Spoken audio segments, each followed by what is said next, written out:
चौमू नगर पालिका में ये 4 कार्यक्रम तय किए थे, ये चौथा कार्यक्रम है और नगर पालिका के सभी कार्यकर्ताओं ने कल से मेहनत और परिश्रम करके चारों कार्यक्रमों को भव्य तरीके से किया है। उसके लिए नगर मंडल के तमाम पदाधिकारी, कार्यकर्ता, पार्षद, पूर्व प्रतिनिधि सबको मैं ढेर सारी शुभकामनाएं देता हूं।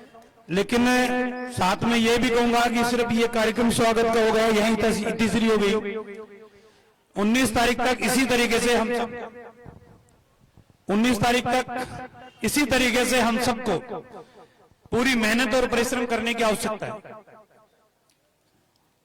चुनाव के दौरान सब अपने अपनी बात कहने के लिए, अपने अपने तरीके से जनता को कन्विंस करने के लिए आपके बीच में आएंगे। लेकिन मेरा आपसे निवेदन है, कुछ बात ऐसी होती है जो सिद्धांतों के ऊपर निर्धारित होती है, कुछ बात ऐसी होती है जो नीतियों के आधार के ऊपर चलती है, कुछ बात ऐसी होती है जो विचारधारा के आधार पर चलती है। कई बार कहते हैं ना कि यार अमुक व्यक्ति से तेरी क्या नाराजगी है? कहने साहब मेरी कोई नाराजगी नहीं है, मेरे तो उससे विचार नहीं मिलते। होता है या नहीं होता? लेकिन 4 महीने पहले जो चुनाव हुए, उन चुनावों के अंदर सीकर जिले के अंदर, बीकानेर जिले के अंदर, अनूपगढ़ जिले के अंदर, हनुमानगढ़ जिले के अंदर कई सीटों के ऊपर कांग्रेस के सामने कम्युनिस्ट ही चुनाव लड़ रहे थे और कम्युनिस्ट कांग्रेस को बेईमान बता रहे थे और कांग्रेस के नेता कम्युनिस्टों को बेईमान बता रहे थे। अब मुझे ये पता नहीं कि ये कौन से डिटर्जेंट से आपस के अंदर धुलाई की है कि सब इनके आपसी पाप धुल के साफ होके दोनों एक जगह बैठ गए। मेरी समझ से परे है। अभी भी कांग्रेस के इस लोकसभा चुनाव के अंदर भी अगर साउथ में जाकर देखोगे तो कांग्रेस के उम्मीदवार के सामने कम्युनिस्ट ही चुनाव लड़ रहे हैं, लेकिन राजस्थान में मिल रहे हैं। और अब की बार तो कांग्रेस का निशान भी, हाथ का निशान आपको ईवीएम मशीन के ऊपर दिखाई भी नहीं देगा।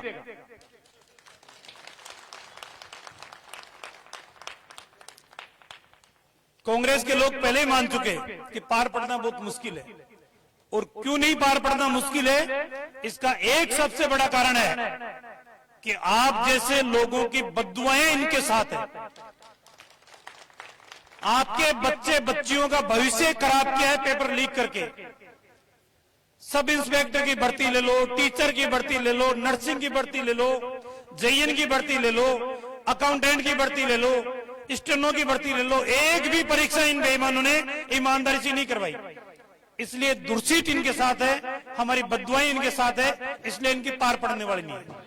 आपसे हाथ जोड़ के मैं निवेदन करता हूं, ये चौमू नगर पालिका मेरा परिवार है, मेरा घर है। सुबह से लेकर शाम तक मैं इनके बीच में रहता हूं। हो सकता है कि जनता ने बहुत वोट दिए, 80,000 वोट कम नहीं होते, लेकिन अंकों की गणित के अंदर हम हारे हैं। कोई दिक्कत नहीं, जनादेश वो भी स्वीकार है, लेकिन जनादेश प्राप्त करने वाले लोग चौमू की जो मूलभूत आवश्यकताएं थी, जो मूलभूत समस्याएं थी, उन समस्याओं का समाधान तो करें।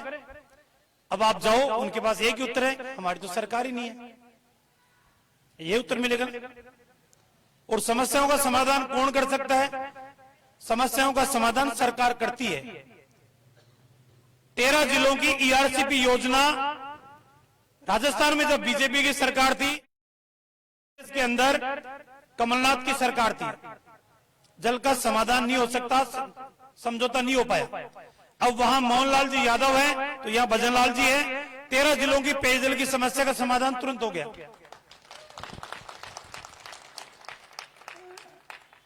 जब हरियाणा के अंदर बीजेपी की सरकार थी, खट्टर साहब मुख्यमंत्री थे, तो राजस्थान के अंदर अशोक गहलोत जी की सरकार थी, समस्या का समाधान नहीं हो पाया। अब राजस्थान में भजनलाल जी की सरकार आई, हरियाणा में बीजेपी की सरकार है, तो यमुना के पानी की समस्या वर्षों से अटकी पड़ी थी, उस समस्या का भी समाधान हो गया। इसलिए पेयजल समस्या का समाधान सिर्फ और सिर्फ सरकार करेगी, और सरकार राजस्थान में भारतीय जनता पार्टी की है। अब कहीं के तो पीड़ा ही है कि मान तो कोई मतलब ही कोने, पानी मिले या नहीं मिले, वो कुण को कहे कि वो मर जाए जी वो गम को ने बी की काजल मिटनी चाहिए, पता नहीं कहीं की कहावत से। लेकिन आप सबसे मैं हाथ जोड़ के निवेदन करता हूं, 19 तारीख एक ऐसी तारीख है जो एक वोट कई समस्याओं का समाधान करेगा। आतंकवाद का समाधान करेगा, नक्सलवाद का समाधान करेगा, बेरोजगारी का समाधान करेगा, महंगाई का समाधान करेगा। आपका एक वोट धारा 370 हटाने के काम आ रहा है, आपका एक वोट राम मंदिर बनाने के काम आ रहा है, आपका एक वोट मीटर गेज की लाइनों को ब्रॉडगेज में परिवर्तित करने के काम आ रहा है, आपका एक वोट प्रधानमंत्री आवास बनाने के काम आ रहा है, और आपका एक वोट प्रधानमंत्री सम्मान निधि के नाते किसान के खाते में पैसे लाने का काम कर रहा है। आपका एक वोट 80 करोड़ लोगों को निःशुल्क अनाज देने का काम कर रहा है। आपसे पुनः निवेदन करूंगा, आपका बहुमूल्य मत और समर्थन भारतीय जनता पार्टी को आप दें। हमारे सम्मानित सांसद महोदय को तीसरी बार चुनाव जिताकर भेजें, इतना निवेदन करूंगा। बहुत बहुत धन्यवाद। अब 10 मिनट बाकी है, मैं बिना किसी औपचारिकता के महाराज श्री से कहूंगा कि हम सबका मार्गदर्शन करें। भारत माता की, भारत माता की। भारतीय जनता पार्टी जिंदाबाद, भाजपा जिंदाबाद, नरेंद्र मोदी जिंदाबाद, नरेंद्र मोदी जिंदाबाद।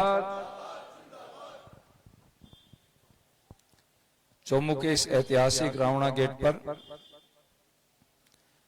आयोजित आज की इस चुनावी सभा में मंच पर उपस्थित आपके लाले नेता, पूर्व विधायक और पार्टी के प्रदेश प्रवक्ता श्री रामलाल जी,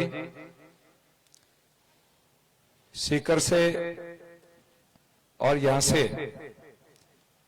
मंच पर उपस्थित हमारी पार्टी के सभी सम्मानित पदाधिकारीगण, नेता, मेरे सामने उपस्थित पार्टी के कार्यकर्ता, नागरिक बंधुओं, नौजवान साथियों, आदरणीय रामलाल जी ने आपको बहुत सारी बातें बताई हैं। मैं आपसे एक बात कहना चाहता हूं। 14 में आपने मुझे मत दिया, बड़ी बहुमत से जिता करके भेजा।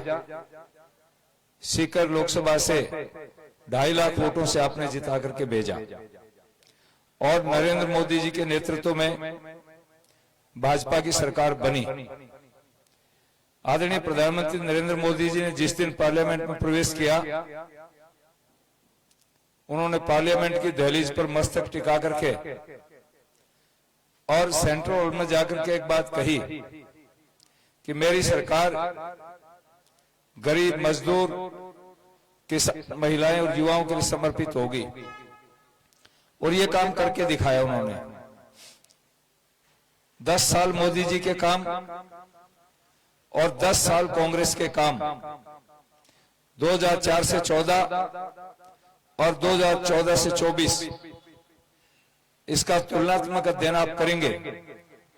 एक डॉक्यूमेंट्स हम आपको उपलब्ध कराएंगे।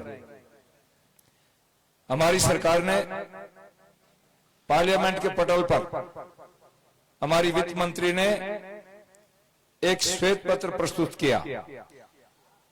प्राय विपक्ष की पार्टियां मांग करती हैं कि सरकार अपना हिसाब किताब दे, वो श्वेत पत्र जारी करे, लेकिन इनकी हिम्मत नहीं हुई कि वो भाजपा को ये कह सकें कि तुम अपना श्वेत पत्र जारी करो।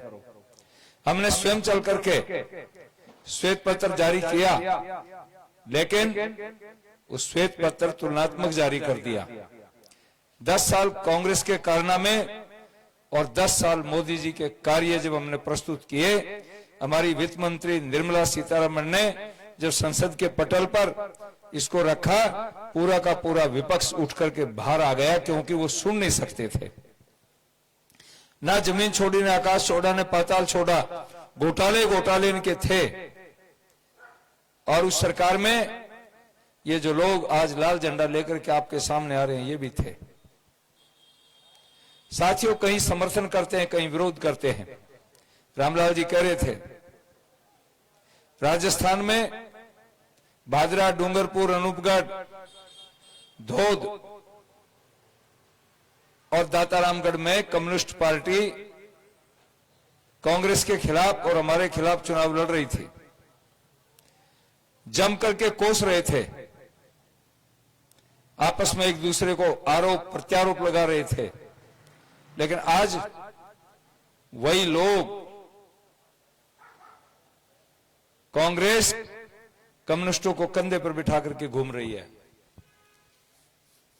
वायनाड के अंदर राहुल गांधी के सामने कम्युनिस्ट खड़ा है, वहां विरोध है या कंधे पर है।